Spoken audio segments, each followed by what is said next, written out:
জিনিসপত্র সব গুছিয়ে রেখেছো তো বৌমা? সবকিছু গুছিয়ে রেখো, ঠাকুর মশাই যখন যেটা চাইবেন হাতে হাতে বাড়িয়ে দিও। হ্যাঁ মা, আমি মোটামুটি সব গুছিয়ে রেখেছি।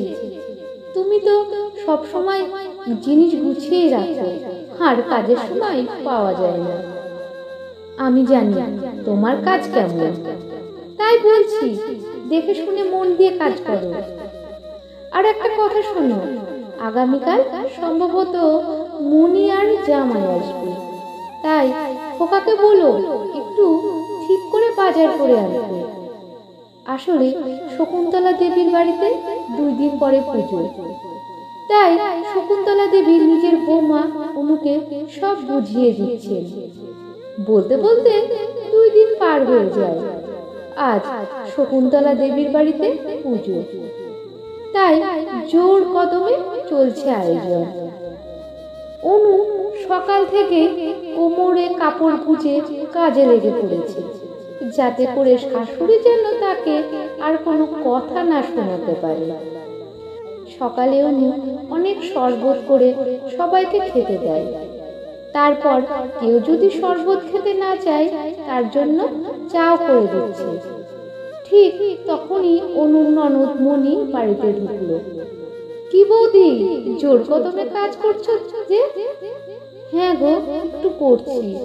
এসো এসো, ভিতরে এসো, এখানে বসো। এবার বলো, তোমরা চা খাবে না শরবত? না গো বৌদি, চা খাবো না, একটু শরবত দাও। অনু তাড়াতাড়ি করে 2 গ্লাস শরবত নিয়ে আসে। অনু ননদকে শরবতটা দিতে গেলে মণি বলে, নিজে একটু শরবত খেয়েছো? আজ তো বলতে গেলে সারাদিন উপোস, যে দৌড়ঝাঁপ করছো, একটু শরবত না খেলে এনার্জি কোথা থেকে পাবে? আমি খেয়ে নেব, তুমি খাও না। এতক্ষণ তো সবাইকে চা শরবত দিচ্ছ, তুমি নিজে খেয়েছো কি? এই শরবতটা তুমি আগে শেষ করো। অনু মানা করলেও মণি জোর করে নিজের বৌদিকে শরবতটা খাইয়ে দেয়। ঠিক তখনই অনুর শাশুড়ি শকুন্তলা দেবী অনুকে ডাক দেন। বৌমা, বৌমা, কোথায় গেলে তুমি? কোথায় যে চলে যায় না মেয়েটা, কাজের সময় খুঁজে পাওয়া যায় না। হ্যাঁ মা, বলুন কি হয়েছে? ঠাকুর মশাই পায়েস করবেন, দুধটা কোথায় রেখেছো? ওইখানেই তো আছে, চলুন আমি দেখিয়ে দিচ্ছি। তারপর অনু এসে সবকিছু খুঁজে পেলেও দুধের প্যাকেটটা খুঁজে পায় না। শকুন্তলা দেবী এবার বলতে থাকেন, 2 দিন আগে থেকে আমি তোমাকে বারবার করে বলেছিলাম সব জিনিস গুছিয়ে রেখো, কেন যে কথা শোনো না? আমি এইখানেই রেখেছিলাম মা। এইখানে রেখেছিলে তো কোথায় গেল? চিৎকার চেঁচামেচি শুনে মণি এখানে এলো। কি হয়েছে মা? আর বলিস না, তোর বৌদিকে দিয়ে একটাও কাজ হয় না। দুধের প্যাকেট কোথায় রেখে দিয়েছে এখন খুঁজেও পাওয়া যাচ্ছে না। এখানে কোথায় আছে? নিশ্চয়ই সবাই একটু খুঁজে দেখো না। তুমি সব সময় বৌদির সঙ্গে এমন করে কথা বলো কেন? কিছুক্ষণ পর শকুন্তলা দেবীর ছেলে এসে বলে, দুধের প্যাকেটটা আমি রেখেছি, কত দাম নিয়েছে দেখবো বলে, আর ভুলে উপরে রাখা হয়ে গেছে। দাঁড়াও, আমি এনে দিচ্ছি। দেখেছো তো মা, বৌদির কোনো দোষ নেই, সবকিছু গুছিয়ে রেখেছে।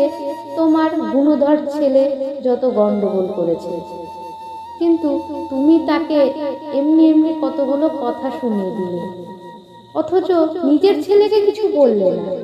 আচ্ছা, তুমি একটা কথা ভেবে দেখো মা, সকাল থেকে বৌদি একা হাতে সব কত কিছু করছে। তোমার কোমরে ব্যথা, তাই তুমি কিছু করতে পারো না। সবকিছু তো বৌদি একা হাতেই করছে বলো।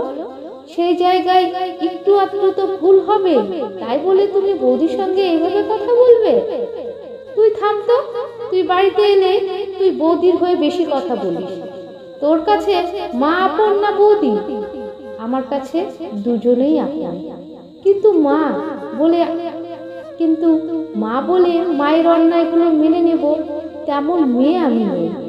চলো বৌদি, তোমার হাতে হাতে আমি একটু করে দিই। এই বলে অনু এবং মণি চলে যায় পুজোর কাজ করতে।